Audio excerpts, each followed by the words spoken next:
Okay, so I'm quickly going to introduce you to the tracker for the new DIT. I'm opening up this spreadsheet file, which is macro enabled. It only works in the desktop version of Excel in Windows, so there are some real limitations in that respect. There's a disclaimer here which is designed to remind you that the tool in and of itself, or the use of the tool, doesn't guarantee that your assessments are accurate.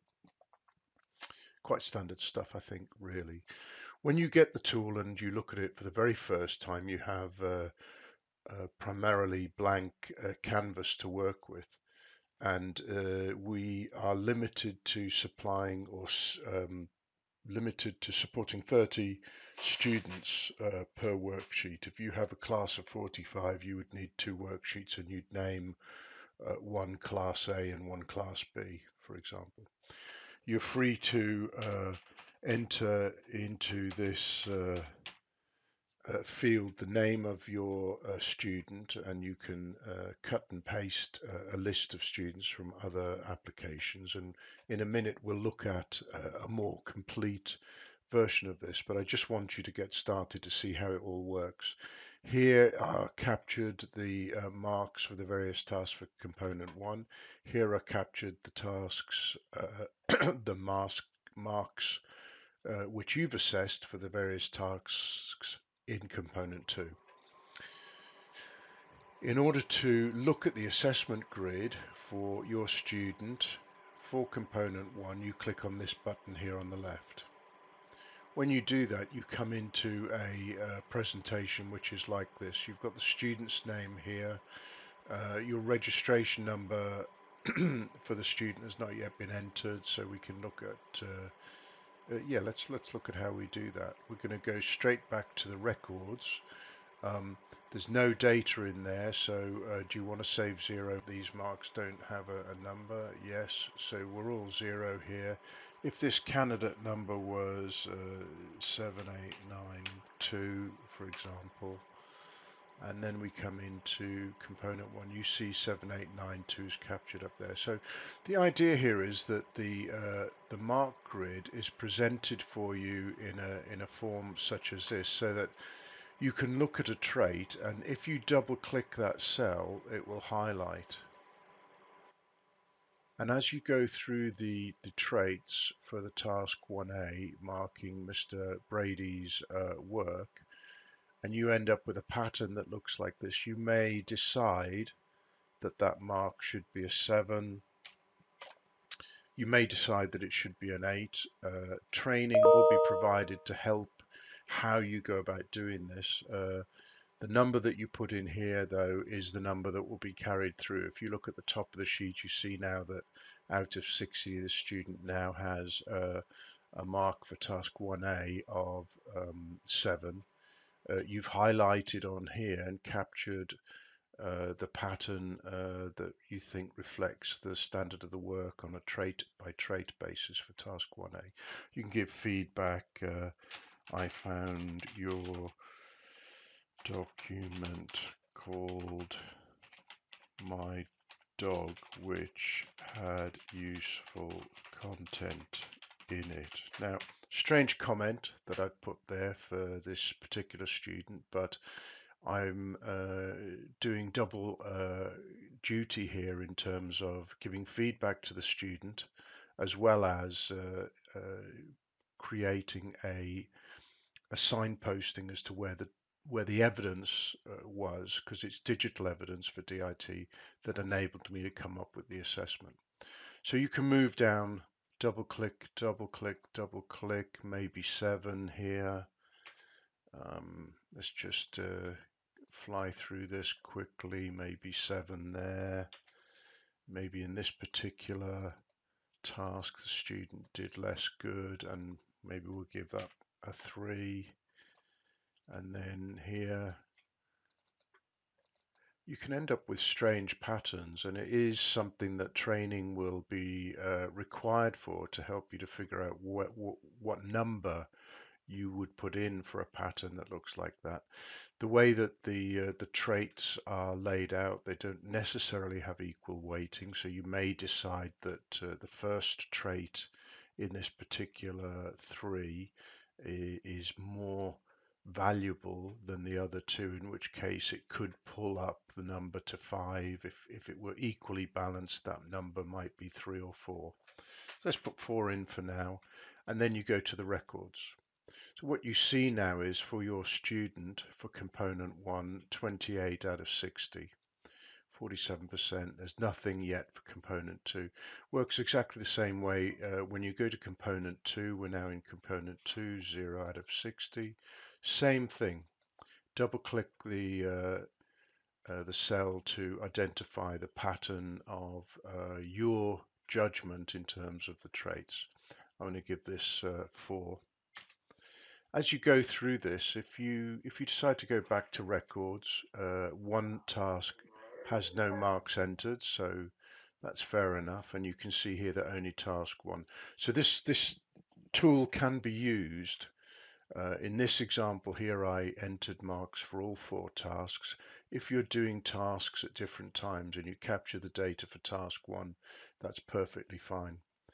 If you go back and look at this task, the pattern is captured. Your double clicks, the pattern will change, but your mark won't. You'd need to now say, well, now I don't think this quite merits a 7. I think it's a 6. If you go back to the records, you'll see that that's now changed to a 6. If we look at component 2, you can see that the pattern is captured and your mark of 4. So what the tool enables you to do is to enter your assessments along with comments as you work through and as you work through your whole class. So I'm going to switch now to a mock-up of a whole class of 30 students to show you through some of the more useful reporting tools that are in here. So just bear with me a second. So you can see now I have a full set of component 1 and component 2 assessment data for a full 30 students, all totally anonymous and made up.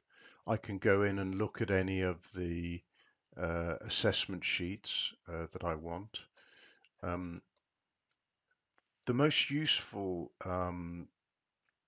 time saver in here, however, are the use of the reports. The individual report is a report that you can give to a student on an ongoing basis at any time as an update or feedback as to where they are in the assessments. If we look at an individual report, I'm going to select the first student, for example. We're on individual report. I want the individual report for component 1 for that student. There's a prompt here because if you do all 30 students, it can take up to 1 minute and 10 or 15 seconds.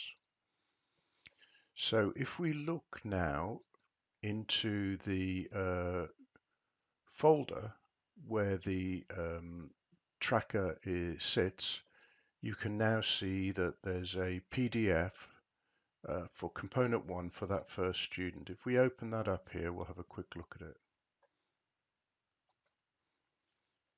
So it pulls through the pattern of your assessments as well as your comment. And as you scroll down through the list, this is something that is in one page, a good thing to share with a student on an ongoing basis, or if you want to organize interventions of some sort. So that's the report, which is called the individual report. So if we go back to the menu now and select the same student, also individual report, and now we can run the report for component 2. And now you can see that there's a component 2 report which has now been built. We'll quickly have a look at that.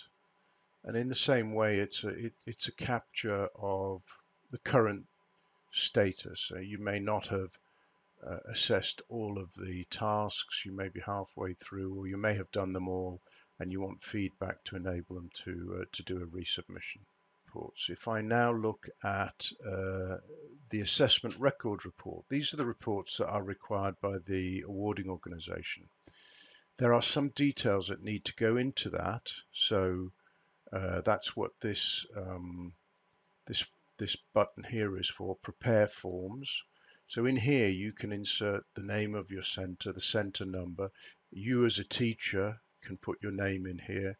You can load a GIF of your signature using this button here, and you can update the assessment record with that information.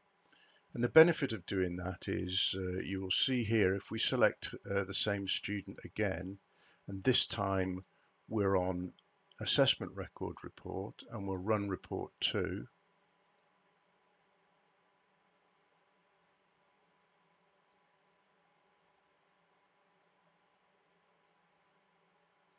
And now if we look here, now we've got the component to assessment record for this student. If we open that up and have a look at it, you'll see that the report now spans 2 pages, because at the bottom there you'll see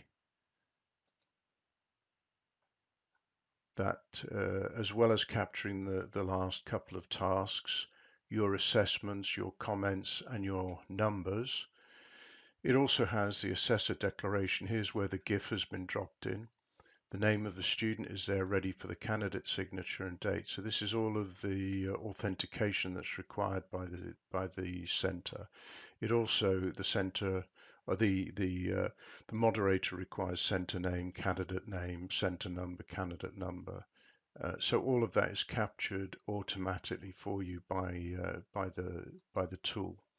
So that is a very quick whistle-stop tour um, about how the toggle button here switches you between the individual report and the assessment record report. The select students helps you to decide which students or all of them you can use for running the report. Like I say, if you select all and do an assessment record report, I think it's taken on my computer 1 minute 10 seconds. It may be quicker or slower depending on your computer, I think.